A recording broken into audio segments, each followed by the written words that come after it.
Bismillahirrahmanirrahim. Assalamualaikum warahmatullahi wabarakatuh. Perkenalkan, nama saya Rini Aryani dengan NIM D1B1201444 kelas C angkatan 2020 Fakultas S1 Farmasi Universitas Megarizky Makassar. Sebelum saya menjelaskan apa sih itu sejarah farmasi, obat, logo, saya mengingatkan kembali kepada masyarakat warga negara Indonesia untuk mematuhi protokol kesehatan. Yang pertama itu memakai masker, menjaga jarak, dan mencuci tangan. Saya akan menjelaskan apa sih itu asal-usul sejarah farmasi. Kata farmasi berasal dari kata farmakon yang merupakan bahasa Yunani yang berarti racun atau obat. Farmasi merupakan profesi kesehatan yang meliputi kegiatan dan di bidang-bidang penemuan, pengembangan, produksi, pengolahan, peracikan, informasi obat, dan distribusi obat. Ilmu farmasi ini belum dikenal oleh dunia pada zaman Hippocrates, ilmu kedokteran atau sering disebut dengan Bapak ilmu kedokteran, yaitu pada tahun 460 sebelum Masehi sampai dengan 370 sebelum Masehi. Sejarah farmasi industri modern dimulai 1897 ketika Felix Hoffmann menemukan cara menambahkan 2 atom ekstra karbon dan 5 atom ekstra karbon dan 5 ekstrak hidrogen ke dalam sari putih kulit kayu wilau. Farmasi dan kedokteran juga dipengaruhi tokoh-tokoh seperti Hippocrates, Dioscorides, dan Galen. Pada tahun 1796, mangkuk yang dililiti ular tersebut dipercaya berasal dari mitologi Yunani yang disebut dengan mangkuk Higeia. Itulah mengapa putri dari Aesculapius, Higeia, disebut sebagai simbol penyembuhan. Dalam logonya, mangkuk dianggap sebagai ramuan obat, sedangkan ular mewakili penyembuhan. Selanjutnya itu poin ketiga, yaitu penggolongan obat. Penggolongan obat berdasarkan tingkat keamanan obat yang mengatakan bahwa penggolongan obat yang dimaksudkan untuk peningkatan keamanan dan ketepatan penggunaan serta pengamanan distribusi. Pengertian tersebut tercantum dalam Peraturan Menteri Kesehatan Republik Nomor 917 Menkes per 10 per 1993. Penggolongan obat ini terdiri dari obat bebas terbatas, obat wajib apotek, dan obat keras, obat psikotropika, dan narkotika. Apa sih itu obat bebas? Obat bebas adalah obat golongan ini termasuk obat yang relatif paling aman diperoleh tanpa resep dokter. Selain di apotek, juga dapat diperoleh di warung-warung. Obat bebas dalam kemasannya ditandai dengan lingkaran warna hijau. Contohnya adalah paracetamol. Selanjutnya, obat bebas terbatas atau obat yang masuk dalam daftar W menurut bahasa Belanda. W singkatan dari Waarschuwing, artinya peringatan. Jadi maksudnya obat yang bebas penjualannya disertai dengan tanda peringatan. Menurut keputusan Menteri Kesehatan Republik Indonesia yang menetapkan dosis obat-obatan ke dalam daftar obat W, memberikan pengertian obat bebas terbatas adalah obat yang dapat diserahkan kepada pemakaiannya tanpa resep dokter bila persyaratannya memenuhi persyaratan. Selanjutnya, obat keras. Obat ini tidak boleh dibeli tanpa resep dokter, jadi harus dengan resep dokter. Biasanya obat ini memiliki ciri bertanda lingkaran bulat merah dengan garis tepi warna hitam.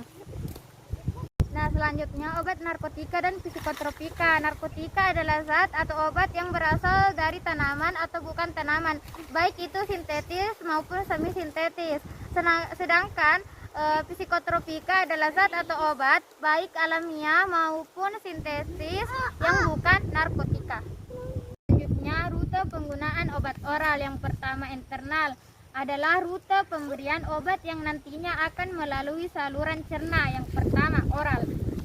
Memberikan satu obat melalui mulut adalah cara pemberian obat yang paling umum, tetapi paling bervariasi dan memerlukan jalan yang paling rumit untuk mencapai jaringan. Kedua, sublingual.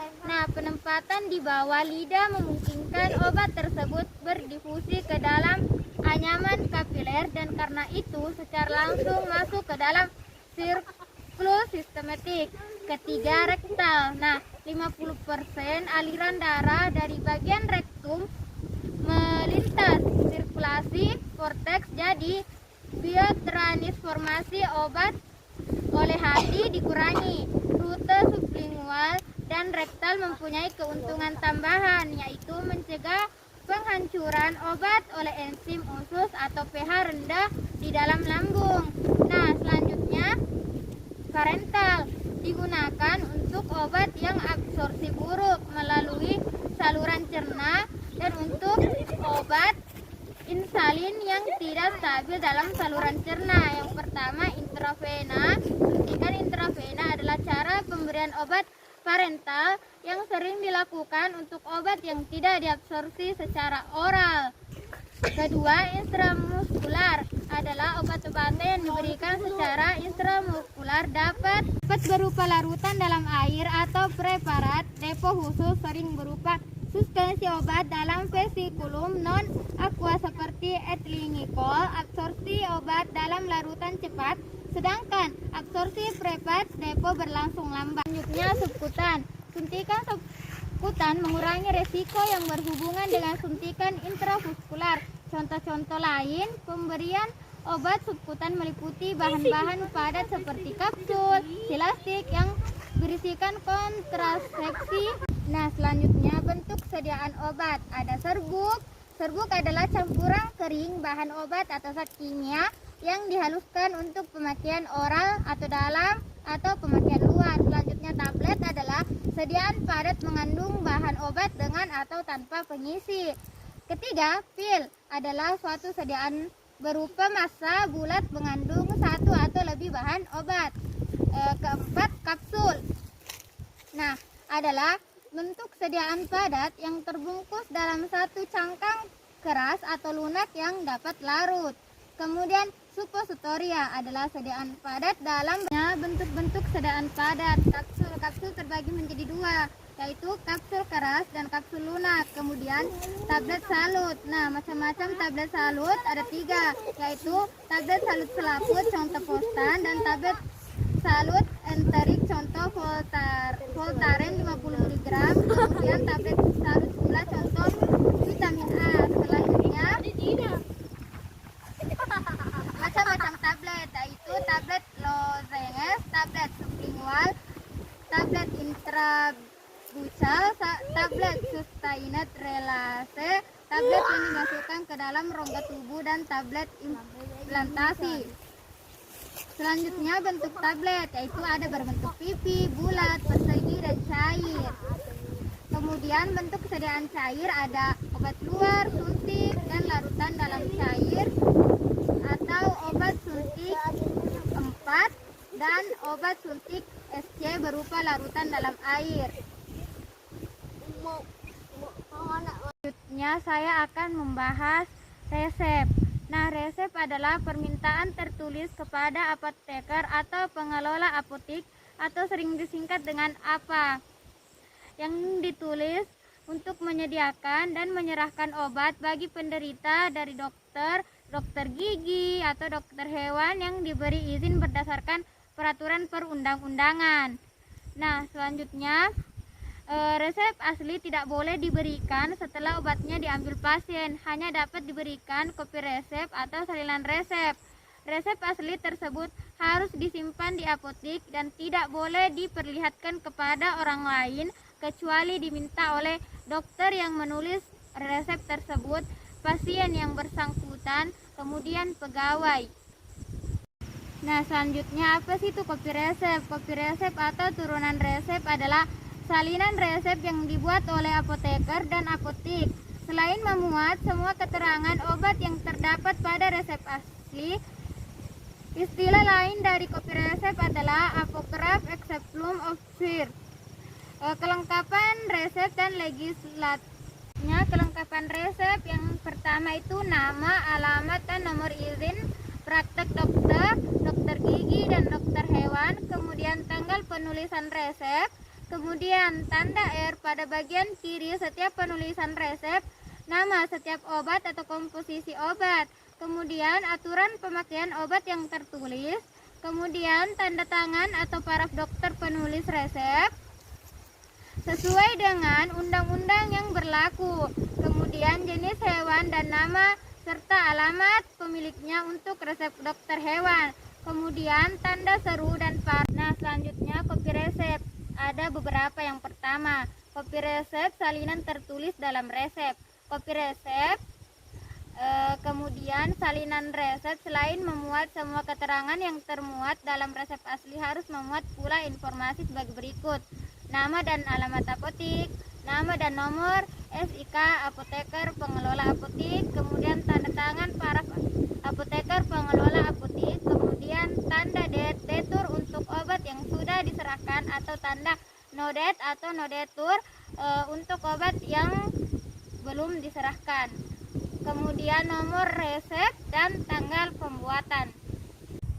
Pengelolaan resep. Nah, pertama, resep yang telah dikerjakan disimpan menurut urutan tanggal dan nomor penerimaan pembuatan resep.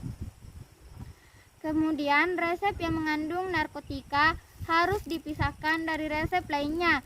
Tandai garis merah di bawah nama obatnya. Kemudian resep yang telah disimpan melalui 3 tahun dapat dimusnahkan dengan cara pemusnahannya adalah cara dibakar atau dengan cara lain yang memadai. Kemudian pemusnahan resep dilakukan oleh apoteker pengelola bersama dengan sekurang-kurangnya seorang petugas apotik. Kemudian pada saat pemusnahan harus dibuat berita acara yang mencantumkan hari dan tanggal pemusnahan, tanggal yang terawal dan terakhir dari resep, kemudian berat resep yang dimusnahkan dalam kilogram. Sediaan farmasi dan perbekalan kesehatan. Nah, pertama, melakukan pemeriksaan akhir sebelum dilakukan penyerahan kesesuaian antara penulis etiket dan resep. Kedua, memanggil nama dan nomor tunggu pasien. Ketiga, memeriksa ulang identitas dan alamat pasien. Keempat, menyerahkan obat yang disertai pemberian informasi obat. Kelima, membuat salinan resep dan diparaf oleh apoteker.